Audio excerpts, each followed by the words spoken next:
Hello, everyone. Here it's Friday. We know it's July 4th, but that's not a holiday that we necessarily love here at the Moira Press, anyways. So that one's a sticky situation holiday. So how's your day, Thorn? It's been pretty good. It's been chill. I visited with a friend for an hour and now I'm here. So to continue my day. So how was your Friday? Oh, it was very good. I sent out a lot of emails to people who will be involved with the Facebook acting like train at the Moira Press going forward. So that was fun. Okay. Today we have a very important and interesting topic, which is how is astrology identity politics? Okay. So the first question for you is how would you define identity politics? Okay, that's a good question. You're gonna start with the hardcore shit, okay? So how do I define identity politics? I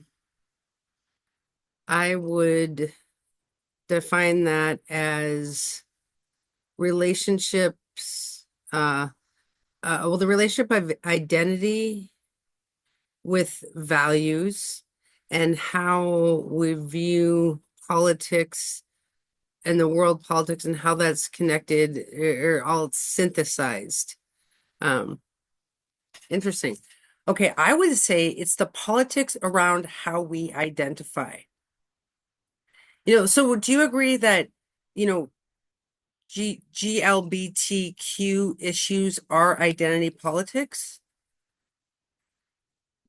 I would say overall, yes, because there is a big impact on us, the LGBTQ community, as far as how the politics affects us. So therefore, yes, our identity, our view, they are often connected to politics. So the reason that I wanted to do this episode with you is a long time ago, I majored in queer theory. My my my bachelor's degree in college is actually a BIS, which means a Bachelor of Individualized Studies, and the topics were queer theory, um, identity politics, and something else, family studies or something. But I took classes from women's studies, um, cultural and comparative literature, queer theory studies, all these things, race, class, gender, so all of these things are the politics around how we identify ourselves in the world, right? So, if you're, genetically, a specific ethnicity, but you identify as something, as like brown or, light skinned, or, if you're light skinned and you identify as black, or, that's all identity politics. I mean, would you agree with that? Yeah. Yes, I would agree that there are interweavings uh, of all of those because you can't separate it's impossible. You can't, we have the whole, and then we have each different, we have this diversity of things. You can't just separate all the little pieces out that make a person. You can't really suss out all those pieces. So, yes, I do agree with you. So, like for queer theory, the idea that a person can be born with a specific gene and then, for a specific sex, and then identify as a different gender, that is political. I mean, to many people. Many people say you can't do that. Other people say we are who we are in our mind, our identity, our gender is a performance. There's just all these different politics around gender, for example. And so, I mean, you've experienced that one yourself, right? Yes. Also, it's not only the performance, but also the expression of our choices of you say, this is my this is my, I have agency to decide and choose. Um, that's a choice. That's a very political in a way, because it shows that it's more than just one expectation or that there's this formulary with like the binary that there's you have to choose one or the other. And so in many ways that is very political. Yes, because in general, this society, the expectation is for a long time that there's this binary. But for people who are actually given themselves a choice that, they experience themselves as out of that binary, it's very political. Yeah, and it's like that's why like people have been fighting for many, many years for rights, right? The right to identify as such, or the right to identify as GLBT at all. Like, is it Stonewall? Is that, yeah, Stonewall. That was a big one. In 1960s, you know, because people they didn't realize that before that they're already started, with other, movements before Stonewall, and it was the Compton cafeteria riot. Uh, so that was the Compton where California, they started there a few years before Stonewall. And so they went back and forth, and there was a big, situation there. And then there was Stonewall, and that's where it really broke through and, went through into the public world, and everyone saw Stonewall. And from there on out, it really set the tone for queer history and rights in the fighting of rights. Okay, so queer histories and gender identity, all of that is very political because political to me means there's no one right answer, right? There's many viewpoints on this topic, and that's what causes it to be a political discussion. Now let's move to another political discussion around identity politics, being deaf. Okay, so what's it mean to say you are large D deaf? Well, I would say that related to cultural identity, with my community, my cultural around my language and my sign language and my communication and all of that, it's not necessarily the norm, but it's just more of this strong, internal cultural identity that the community identifies as. But you have to understand that the same way, it's interesting that you bring up big D because there's a long history we have where there's the big D and the small d. But now recently in the last 5 years or so, there have been more discussion. Should we get rid of that, or should we continue, or should we create a different space, a different way to approach that deaf identity? Because now more deaf people, deaf disabled people, deaf blind people, deaf plus people, are showing up as saying, we need to reduce the division of our community, and we need to reduce that opposition or that opposite view of identity. So it's fascinating to hear, that discussion. So I'm just curious to see how that evolves. But for me, yes, it's been a long time with the big D. At the same time, now, at this time in my life, that's a good question because I'm also questioning, do I really feel am I connected to that anymore? Do I still feel rooted with that anymore? So it's interesting to journey with that. So for people watching, the big D discussion is, many deaf people said, we are deaf with a big D, not a small d. We're not deaf like small d deaf. We're a culture, just like you would capitalize, I don't know, an ethnic culture's name or something. So deaf people said we are a culture, and so we should have a big D around our deafness, right? So that's why it's identity politics. It's the politics around how deaf people identify. They identify as big D deaf. Now, the other thing with identity politics there is like cochlear implants or cochlear implants, right?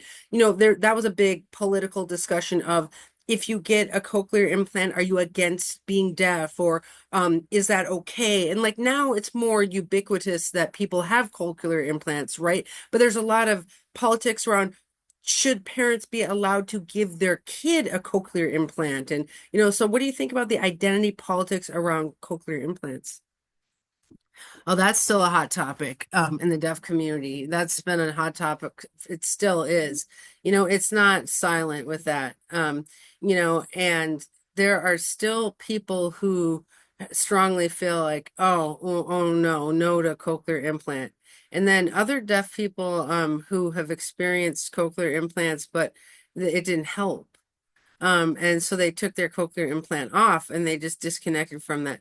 Some other deaf people with cochlear implants are satisfied with that experience. So there's a big diversity to each deaf person with their journey and to different things. And for me, at my time, when I was born in the early 1970s, the cochlear implants were still very new, and very new. And so the science and research and the surgery, my mom, she did her research and she decided no, that she didn't feel comfortable with having that surgery on me. So she decided to get hearing aids, just a hearing aid, instead of that cochlear implant because it's less risk and less, cost and all that. So she was back and forth about it. So I did have hearing aids for most of my life until I was in my 20s, and I started to change that, for myself. So that's a whole another story. But anyway, the point is with the hearing aids versus the cochlear implant is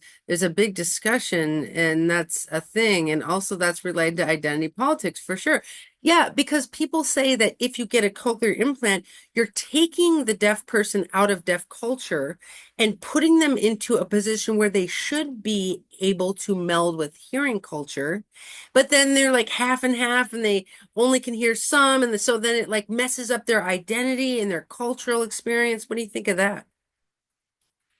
It really does depend because the bottom line is, if there's a deaf person and they already have some residual hearing is still there, then that means that the cochlear implant could maybe amplify that hearing that's there, but maybe they could be successful. So in another deaf person who's has there's no hearing, uh, residual hearing there, so maybe the cochlear implant would be less viable and less successful there because would just damage whatever's there. So that was even the residual hearing that was there. So, but overall, that basically the point is that the cochlear implant is a big decision because that would change how the brain is wired and how the body responds and how the ear responds. So it's a whole body, transformation experience. And you have to practice and retrain with the cochlear implant. And so I think general hearing culture, they think that, oh, it is great, it's you can fix, being deaf. No, it's that's a very political discussion because we feel like you can, fix us. No, we are not broken. We don't need this. We don't need this to be fixed to match you. Right. And so again, it's not just identity, but it's also culture. So the hearing people don't realize that's a cultural discussion too. So there's many different layers and many different nuances involved. Well, and I think identity politics does involve culture, right? Because our identity is a dance with the culture around us. For example, in the Gender and Astrology show, Jael O'Hare discusses how, there's these neo-modern gender, activists who say, whatever I call myself by gender, that's who I am. But maybe they don't present as the gender of choice at all. Maybe it's a big, cis male with a beard and they say I'm she, her, and so then it doesn't present to the culture at all as the chosen gender, but that's one politics around it is whatever you call yourself, that's what you are. And other people say, well, the culture has to read you as the gender you're picking, So I think that dance with identity and culture is part of the politics. What do you think of that? Yes, that's the relationship is there for sure. I would say there's a relationship between identity and politics and culture because all of them have that impact on each other. Uh, Absolutely. And also for the hearing audience, just to put this out there to keep in mind that the deaf community, we have a long, long, long, long history of where the hearing, people in general, it's the overculture. They think they know better than us and they want to fix us through medication, unfortunately. And so there's a dark history with that. So yeah, Darwin really affected that idea of where, deaf people are disabled and they should be fixed. And that's where we are not comfortable with that we are equal. And even today in 2025, we still are fighting for our equality in many different ways. So it's just, I'm just putting it out there for the general hearing crowd out there, just so they know that. Well, okay, so now it's time to segue into the topic for today, which is that the proposition that astrology is identity politics. We are now going to elevate astrology to identity politics. People are saying like, oh, astrology, it's so woo woo, it's in the newspaper. And it's like, no, this is identity politics. For example, I'm anti-medicalizing of all cultures. Okay, for example, I got in some trouble from students who said I was anti-trans. And the reason for that is because I said that astrology knows more about gender than queer theory because we accept a cyclical, fluctuating gender in the chart. Like a chart can have more than one gender, so a person can have more than one gender and that a person should study their chart before making surgical decisions. Okay, I got in trouble for that. But I feel the same way about deaf people, that you should not fix deafness with a cochlear implant if it's not safe. If it's, it's like it's better to learn the sign language or, so I just don't have any medical features in my birth chart. I'm very watery, which is more about philosophy and handling the kind of pictures you make around a topic. So anyway, now I just want to bring in astrology to the equation and say this is very political. Astrology is very political. So what do you think about that idea that gender is in the chart and that it's fluctuating and it has more than one gender in one chart? I mean, how does that politics sit with you? For me, it feels like it's a valid experience of where gender it can be kind of fluctuating. And it's like you're saying, it's cyclical, right? That we have that. So the transits, can hit their specific place in the chart, and that might link up to a change for that gender to switch. It could shift, or how it's expressed differently or shown differently. And so it's interesting because for me, it's not even thinking about transgender politics in my chart. It's more like just looking at more closely with my chart. I can say, oh yeah, duh, it's right there. It is right there. It is there, So gender really does show in a chart more than people think it does. It does. So I do agree with that it's identity politics. Like I could be very political right here. I have permission to talk about your gender in your chart. Do I have permission? Okay. Okay. For example, we've been friends for a long, long time, maybe 20 years or something. Okay. Okay. So you use the pronouns he, him, they, right? Yeah, they. Oh, they. Okay. Okay. So sometimes when I'm with you, I feel water energy coming off of you because I feel auras. So I feel your Cancer moon. It's just water all over the place. Yes, that makes sense. That to me, that feels like yin energy. It feels like female spirit energy. Okay. I'm not saying you are female. I'm just saying your Cancer moon feels to my aura reader feelings. I feel yin coming off of you, right? That makes sense. But your Gemini is air. That's more yang. That's more masculine. It's like cerebral. It's cerebral masculine, like and that like they would say it's androgynous, Gemini. It's like twinning, kind of. But then your Leo rising is very yang, and you have Mars rising in Leo, very yang.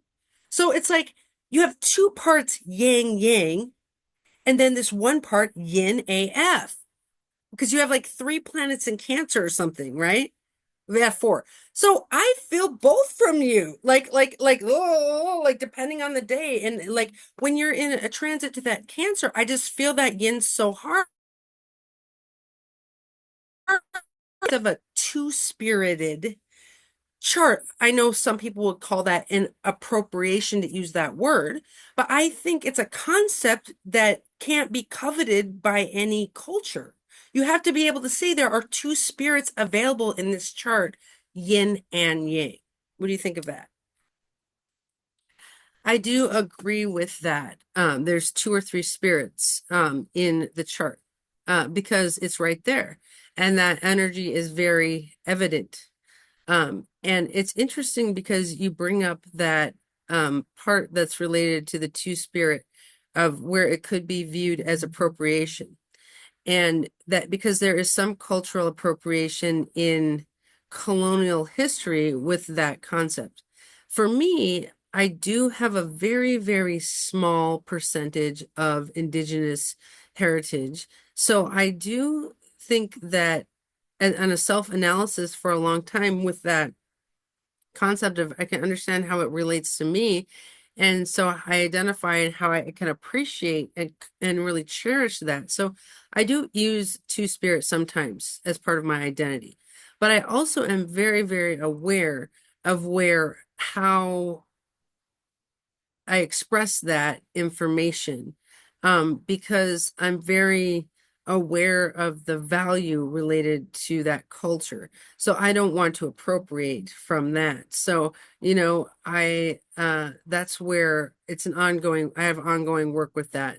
But do I really work with that? And, again, it's related to identity politics. See, so again, the chart, it is right there with the yin and the yang. It's right there. So for sure, for sure. Yeah. And I do agree that there are some days when you experience me with my Cancer, it's just very evident right now. And the other days you experience my Leo and my Gemini, and that's very expressed. And so I do agree with that, that there are two or three possible spirits in there in that chart. Yeah. Yeah, so I'm so happy. One thing I love about our friendship is that you allow me to read auras and not yell at me for having that experience. I'm like, I'm sorry, I felt yin like plasma, like whatever. But it doesn't matter. I mean, I will call you, I love you. I will call you whatever pronoun you prefer. That's fine. Because in our Moira Press culture, people get to choose their identity. Okay, so let's be a little political now about astrology. Okay, when is this important? Why is this important other than the gender issue? Okay, so cusps, cusps. Okay, so I'm on the cusp of Libra and Scorpio. I'm a 2947 degree Libra. If I was born 9 hours later, I would be a Scorpio. Okay. I often say I identify as a Scorpio. So that's similar to saying that I'm genetically born a Libra, but I identify as a Scorpio. So what do you think of that? Can people choose their identity on a cusp?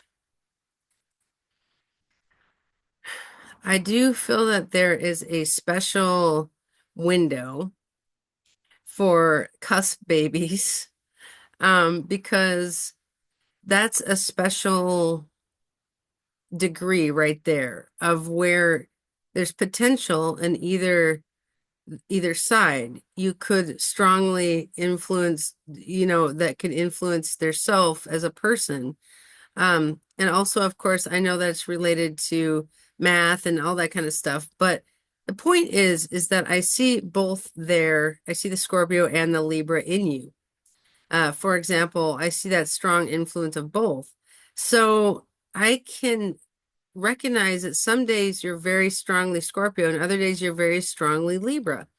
And I think that it's a beautiful point of where that cusp of people can have an allowance to choose which they identify with more, of which they feel more aligned with in their experience. Um, I think that should be a equal and honored part of the chart. Okay, so it's interesting. The reason I identify as a Scorpio is actually mathematical because I'm a Gemini rising, so the chart ruler is Mercury, and I have Mercury in Scorpio conjunct the sun. So I'm just very Scorpio, but really I have equal amounts Scorpio and equal amounts Libra. So I can see where I'm both, and then we can say it's cyclically expressed, the transits, when there's a transit in Libra, I will express that part. When there's a transit in Scorpio, I will express that part. So just similar to gender, it's a cyclically expressed cusp experience for my chart specifically. But I think the larger topic is, can people just buck their chart and say, I identify as this? For example, if a person has a planet in a house and they don't like it, but in another house system, it's in a place they like, can they just choose the house system they like? Is astrology that flexible that we just get to choose what we want? I mean, what do you think? Well, I think if in general, the discussion is that if a person is not aware with all of the house systems and they don't know the full value of all of the systems, maybe I would encourage more exploration before deciding to just pick one and just, say that's my identity. I identify with this one and get rid of this one. It can feel like it becomes a sticky issue because if you don't like something in your chart, can you just change it because this matches you better? That's like saying I want to get rid of part of you that is already a part, it's ingrained, is a part of you. So it's a sticky one. I would say that's sticky, but at the same time, it depends also. Okay, so that brings up the question, is the chart genetic? That's a good question. I would say that it's both genetic and spiritual. It's a spiritual experience with that soul that it wants to express itself because it has a cycle, it has cycles. So, how is that soul wanting to grow and how does it evolve? And so, I feel like it doesn't only DNA that affects a person, well, they call a chart Genesis. And there's a book in the Bible called Genesis, right? So if we say it's in your chart to be violent, we are saying you're genetically predisposed towards violence or violence. I think if we say your chart talks too much, you have a Mercury Jupiter conjunction and you just talk too much. We're saying you're genetically predisposed to talk too much or talk a lot. right? We don't want to make negative or negativize that. But we're saying you are predisposed to do X, Y, or Z. Seems genetic to me. Again, it is also brings up the question of, is everything actually predestined before it, are we predisposed to it, or is it predestined? And I think, because yes, I can agree that in some ways there are specific things, elements that are we're predisposed to, that way of doing something, or, you know, but also I do feel strongly that those predispositions can, there's a point where they can be remediated, um, because they're, there's a tool that's offered that can offer balance. So with that predetermination. So I think, again, I have experienced so many times with religious and spiritual things where they say it's everything predestined or not, you know. And I feel that there's not only this and there's not only this, but there's this kind of so much more gray room involved with this. Well, okay, I take issue with this a little bit, because I'm an astrological remediation person, and I deal with the hardest cases, the worst problems in human life. Okay, for example, if we had a very violent person and domestic violence situation, okay, and we saw in the chart a moon, Mars, Pluto conjunction in Scorpio. Okay. Everyone's saying, ooh, okay, that's tough. But the person identified as having a moon Venus conjunction. Do you think that's okay? Can we just choose what we want? Is the chart real or not? Is it genetic or not? Like, is it flexible or not? Like, what is going on? In that way, if it was already there, you can't technically pick a different planet just because you want to. It's just, um, yeah, it's sticky. It's sticky.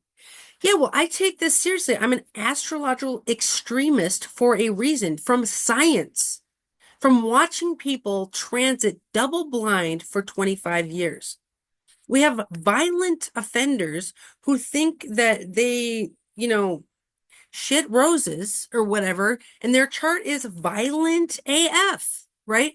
So it's like, I'm sorry, but I think astrology is really important in identity politics, because if you have a violent chart, you need to identify as being genetically predisposed towards violence and then fix it. You need to run your energy, remedy it, whatever. Yeah, I do agree that there needs to be a recognition that there's an actual thing present, that is there before that's a predisposition. At the same time, I do agree that if there's an opportunity to remediate that and work with that, then, and be honest with that, a self-understanding of that person, then I support both, because you have to have that balance. You can't just pick and choose like people pick. You have to recognize the whole actual chart and accept it and say, this is what is predisposed here, and then how can I improve it, and how can it evolve itself, you know? Yeah, I think the political part of astrology is that we are telling people who they are depending on their chart. We're saying, I see your chart and you have a violent chart, right? That's political, to tell a person you are this. But is it political to be a genetic tester, or a geneticist. I mean, I think they look for syndromes and situations in the gene body, but because they're supported by the foundation of society, they're more traditional, then they're backed by the structure and the system, so they don't get like like I don't know, I think astrology could be said to be as important as real as genetic studies. I do agree that astrology is like it's valid and it's real, and just like any other type of science. Um, I think that, and I feel that the challenge is that mostly science in the science fields, like you said, like genetics, or geneticists or genetic researchers, they are still working in that binary thinking of the society has that kind of stuck rooted thing in society, and that they have that mind frame where astrology is doing something very radical, where we are given that space and open up to actually say, no, this is raw, this is authentic, and this is directly, it's here, it's right here, it's what we see. And how can we work with this? Or rather than, have a limited binary, this is, the radical. So I really appreciate this discussion because I do love, I love this kind of discussion. Well, it makes me think of, okay, so can a person just identify as African American if they're white? Like, Rachel Dolezal? Yeah, Dolezal. Yeah, oh my gosh. That whole thing, like, oh my God. We did an episode on her, and it's like people are just, uh, up in arms with her. But that's similar to a person having a birth chart with specific conjunctions and saying, I don't identify with that conjunction. I think that's similar to saying, well, I identify as African American when you're not genetically African American. I mean, do you think that's similar? I would say that it's a little bit different, just a little bit different, because the astro part, I feel that a lot of people still don't understand that you can actually embody that energy. You can actually have a life relationship with in your chart with, you can know more about yourself through this. Um, and relating it to if you actually prefer to choose, a certain race or that's maybe against your genetics. It's like, that's more, um, the word I would use with that is more, it's kind of big-headed. It's like if a person is genetically light-skinned or white and they're on the spectrum and they choose to identify with a different race, I'm like, really? Okay, yeah, like where is your backup when you support of this? Where is your understanding with this? Because there's so many nuances. Because, black and brown people, they have a whole different type of view with life, a different experience with life, and, with the politics and a journey with politics. And so I would question that in a way of where it's not to criticize, but it's more like, where is your understanding and reasoning to do this? Because that's not a very hot, uh, or sorry, it's like a red flag. That's like a hot flag kind of thing. So yeah, that's where I would say it's just a little bit different. It's a really bit, and I think the astrology informs that if you look at Rachel Dolezal's chart, she identifies strongly with multiculturalism. She has a moon Neptune conjunction in Sagittarius. So she's like visioning about like multiculturalism, and she just identifies with blackness, like, so I think her spirit identifies with that culture, and the chart supports that, so I think the astrology there shows up in identity politics again, knowing more than just identity politics without astrology as a layer. We can say her chart and her spirit resonate with that culture. That's why wants to identify in that way. So the chart shows up again, right? So if we see these intersections of race, class, gender, astrology, we should elevate astrology and include it with the other isms. And I think it should be in universities or whatever in the identity politics, that, I don't know which department. I mean, the philosophy department maybe could house astrology. It could be the philosophy, or it could be in the spirituality, or it could be a combination of both, or it could be in interdisciplinary, interdisciplinary, in that department. So it could be that, because I can see where all of those fit together with astrology in the university. I do agree that it should be in the university as far as the intersections of, all of that should be there should be more astrology in the discussion. And I think if we look to the ancient philosophy on which astrology was built, teleology, teleology, that is the study of things becoming themselves. That is identity politics. To study something emerging as itself and all the things connected to that is a study of identity, right? So we have the four influences on a growing creature. It's genetics or the seed, the culture, climate, and then the astrology chart. All of that together is the best identity politics ever, right? If we include that chart layer. What do you think of that?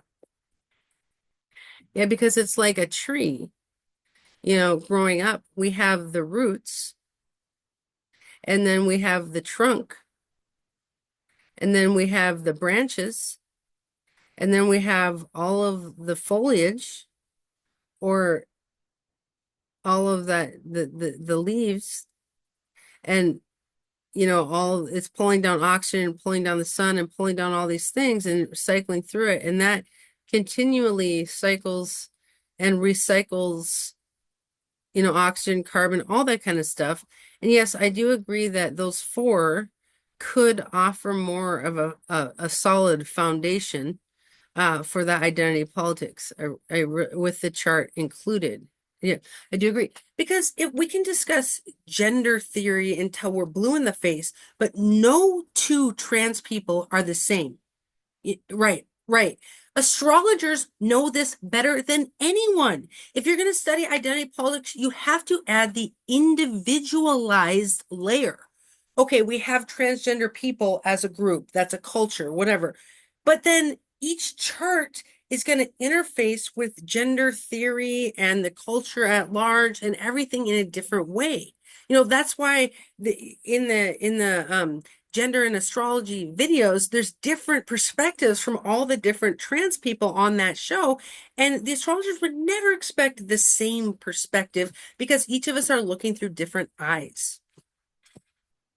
Yes, that's right. Because I think that's the cool thing about the trans community is that we have a rich diversity of identities and how we view things. And you're right. There's no one or no two trans people are the same at all. So I am trans, queer, non-binary, and also fluid. So if you ask another person who's trans femme, and they'd be different. It's a different perspective for sure. Because they have different experiences, different expressions. Everything's different.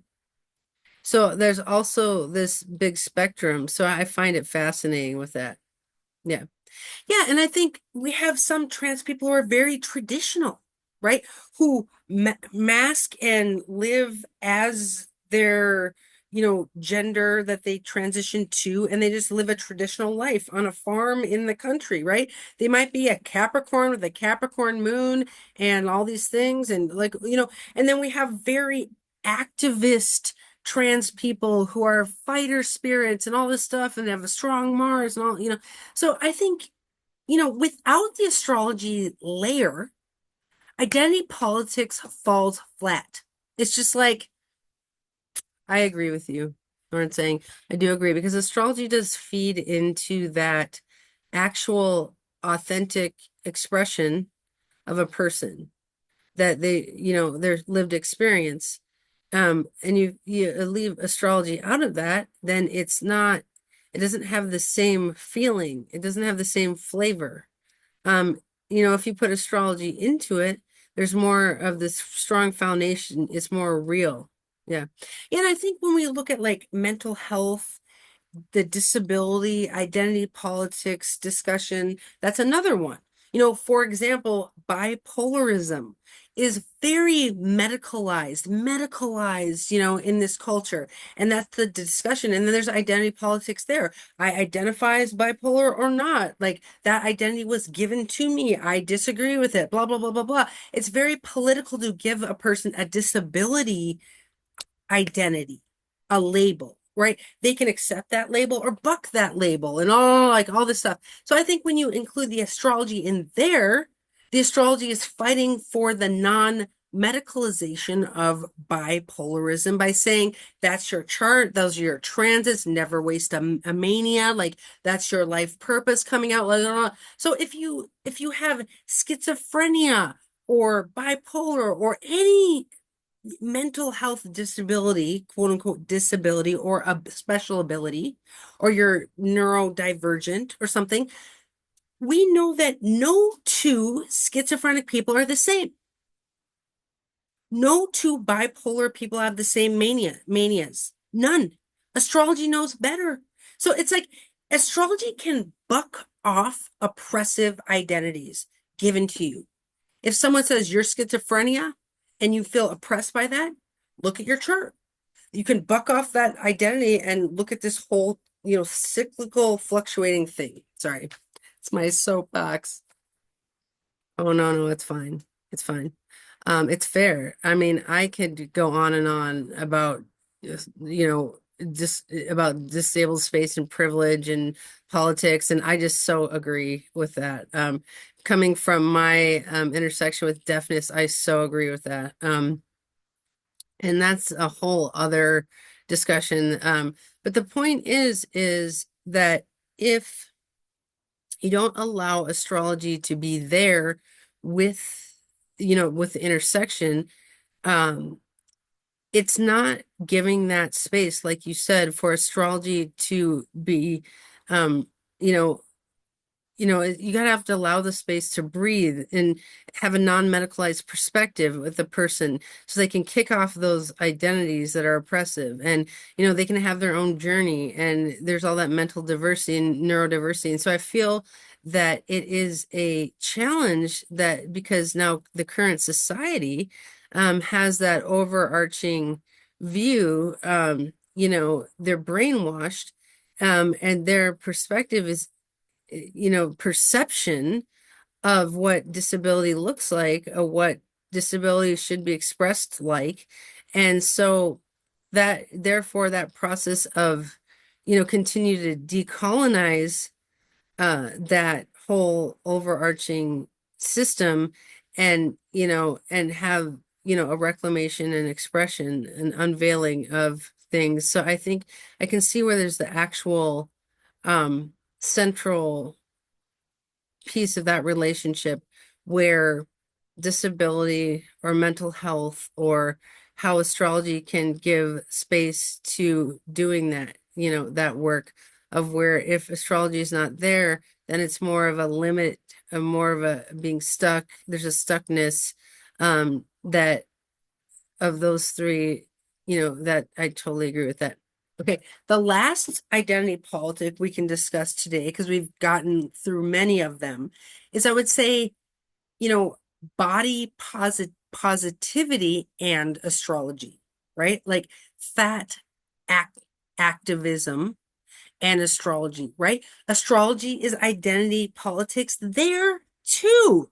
We say that people look like their chart and that there are charts of different sizes. So it's very political to say that some people are born with a big body on purpose by God themselves, whatever, or that creation itself has made big bodies on purpose because some charts are big, right? So what do you think of that?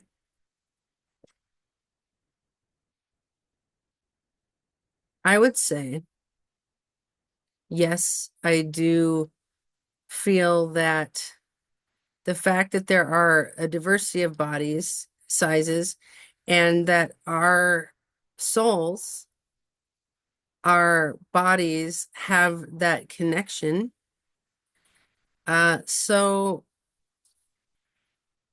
I would say that the fact is with identity politics there is that it's related to the body size. It's very evident that identity politics is there because the perspective from a body is that there's a bigger body compared to a body that's smaller, quote unquote. And there's very different experiences there, and very different journeys. And again, also, I feel that uh, the nuances of are very much there with each, um, because how can one choice to say this is right and this is wrong, how can one choose that? It's impossible because all of them are beautiful, all of them are diverse. That's the human experience. And now the problem that I would say it's a problem is because the overarching, theories and the binary thinking is that we just have this strict view of what a body should look like. And uh, opposing the chart, what's in the chart's natural, you wants to express the body in a certain way. And also the cyclical, it's cyclical. So we are talking about this until we can talk about this until the cows come home, I'm sure. So because this is a deep topic for sure with bodies and body politics and identity and everything. And I myself have had, conflicts with my body because, I grew up with a parent who had body issues themselves. And so they kind of chose to put that on me. And so I have become stuck in that. And I have to do my own work of where I have to let go from that and, say, where do I actually connect with my body and where is my body by my identity politics there, with that whole thing, that intersection. So, but anyway, back to the point, is that I would say yes, definitely for sure, clearly with astrology, and body size. Um, there's just such a diversity of body positivity issues, and it's very much there. So the only thing I would say that's sticky with the body positivity issue is that it could become toxic because if it's only focusing on like the positive side, if it's not focusing on the challenges, or if it's not focusing on um, the depression or the loss of self-esteem, the shadow part of that, um, that's where it becomes toxic, with that body positivity thing. That where it could be like everything's okay. No, it might not be okay. You have to really honor that whole space and that exploration and balance that with everything there in actuality. Well, I feel like we just moved a mountain. It was just like, whoa. Yes, yes, we did. So I think we should continue the identity politics theme when it seems appropriate. So keep your eyes and ears and heart out for any guests who would be good with this topic, because I think for us specifically, it's a great topic. We both have that identity politics thrill thing. We love it. So, yes. And I feel that this is part of our activist work. Yes, yes. We are here. It's an important topic, and we are talking about how we can work around this, not only to open our hearts and minds, but to debunk any, you know, thoughts or, colonization. We can debunk things. Okay, well, thank you again, Thorn, for another great episode. Thank you again, Andy. I really appreciate it. Always our time together. I love you so much. I love you too. All right. All right. All right. And also I look forward to next episode where we have more after I've been recovered from surgery. Okay, does that mean that next week we're not gonna have an episode? I think probably it's good to take a break just to make sure because my surgery's on Thursday. Oh, okay, okay, okay. So I don't know where my body will be at on Friday. Okay, well, maybe I'll do some resting. Okay, maybe so 2 weeks. I think that'd be good for 2 weeks. Okay, all right. Well, good blessings on your path of surgery, and I will see you soon. All right. I look forward to when you come visit me, of course. All right, bye.